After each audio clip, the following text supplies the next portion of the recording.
last week I was talking about with you Andrew McCabe. Andrew McCabe is the #2 official at the FBI, placed there by his mentor, James Comey. McCabe at one point was acting director of the FBI after the president fired James Comey, which, as I said last week, was a very positive anti-corruption move by President Trump. Now, McCabe, Judicial Watch has uncovered, shouldn't have been anywhere near the Clinton investigation because his wife had received well over $500,000 in campaign cash when she was running for state office in Virginia from Terry McAuliffe, who was a Clinton crony. He was then governor of Virginia. And just a few months later, Andrew McCabe was overseeing the Clinton email investigation. And only after it became public did he recuse himself, and he didn't even tell the American people he was recusing himself. It was only uncovered by Judicial Watch litigation about his involvement in the Clinton email investigation did we find out that he recused himself only a week before the election. So is that the way it worked over at the FBI? Andrew McCabe shouldn't have been involved in the Clinton email investigation and only pulled out after he was exposed by the media? And it turns out James Comey, according to these documents, okayed his involvement in the Clinton email investigation despite this massive conflict of interest. But that wasn't the alleged reason he was fired for. I have no doubt Andrew McCabe was fired because of the pressure brought on by the disclosures of Judicial Watch. But most specifically, he was fired by Jeff Sessions because the Inspector General of the Justice Department, and it was approved, followed up by the Office of Professional Responsibility within the agency, all agreed that he lied and should be removed and fired. Now, it took weeks of agonizing decision-making by the top levels of the Justice Department and the FBI before he was fired, but he was fired late last Friday. Now, of course, the left reacted and pretended that it was some sort of political move, when in fact, the only politics involved was allowing him to stay there as long as he has, despite the corruption. Now, that didn't really gain much traction with the media and the public, so they've moved on to other debates. But this is a significant issue.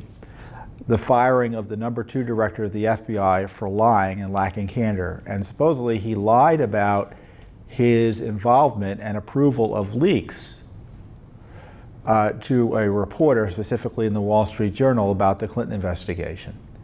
And afterwards, McCabe attacked Donald Trump, showing his anti-Trump partisanship, and he suggested that the leaks were approved by James Comey. And James Comey knew he was authorizing communications to the media about the Clinton email investigation. Well, isn't that interesting? Because James Comey testified that he was aware of no such leaks. So did Comey testify truthfully under oath? Well, Mr. McCabe may have inadvertently caused problems for his mentor by saying what he did was approved by James Comey. So now not only should McCabe be investigated for lying to investigators, the Justice Department fired him for lying to FBI agents, internal investigators, whatever. That's a crime. Is he going to be criminally investigated?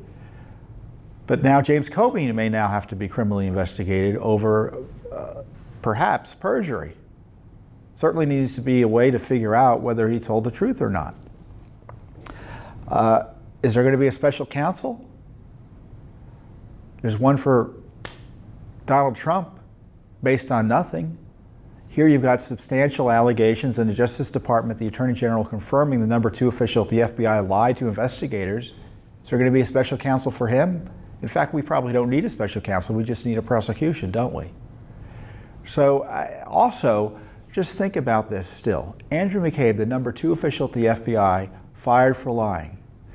That means, in my view, the cases he's involved in or had been involved in are tainted.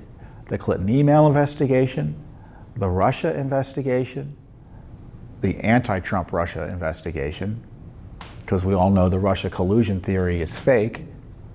All of that's tainted. The FISA applications he's been involved in, all of that is tainted. The Robert Mueller investigation, certainly McCabe was involved in that as well, tainted. So this is a significant setback for the deep state and the Mueller investigation even if the big media, the liberal media, doesn't want you to know about that. And Judicial Watch is still on it because McCabe is still being protected by the Justice Department and the FBI, believe it or not. We've asked for his text messages about the handling of the Clinton email investigation on behalf. We're in federal court. Judicial Watch doesn't come on here and just yap about material and what's going on here in Washington. We're actually doing work to uncover what's going on here in Washington by going to federal court to get records.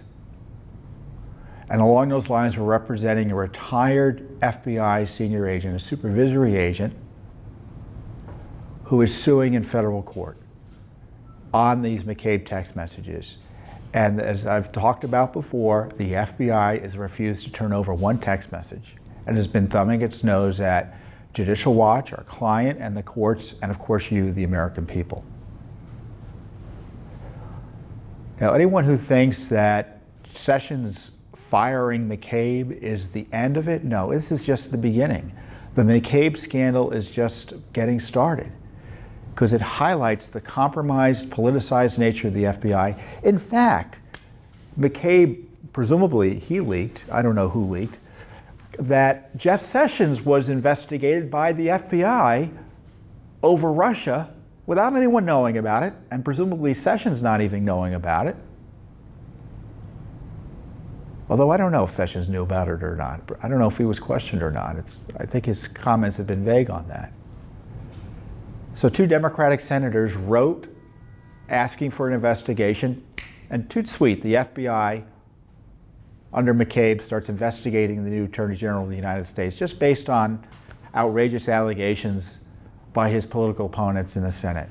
Have they done a perjury investigation into Hillary Clinton? That's been pending supposedly for months, or at least since 2016.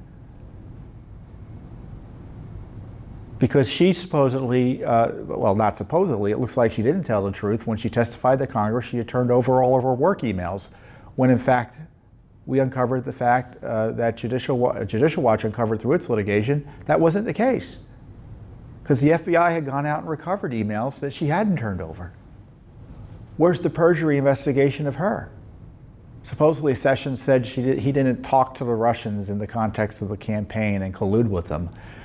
And because he talked to the Russian ambassador in kind of a separate context, or may have met him at an event, they're suggesting he committed perjury, which is obviously bunk. But they had a broader request that all of his communications with the Russians be investigated. So Donald Trump is not the only person just being targeted by the deep state. It's Jeff Sessions. And this Andrew McCabe leapt at the opportunity to target Sessions when his allies over in the Senate asked him to. And you have to wonder why it is the Justice Department and the FBI are still protecting him. No indication he's going to be prosecuted, and they're still withholding information about his communications.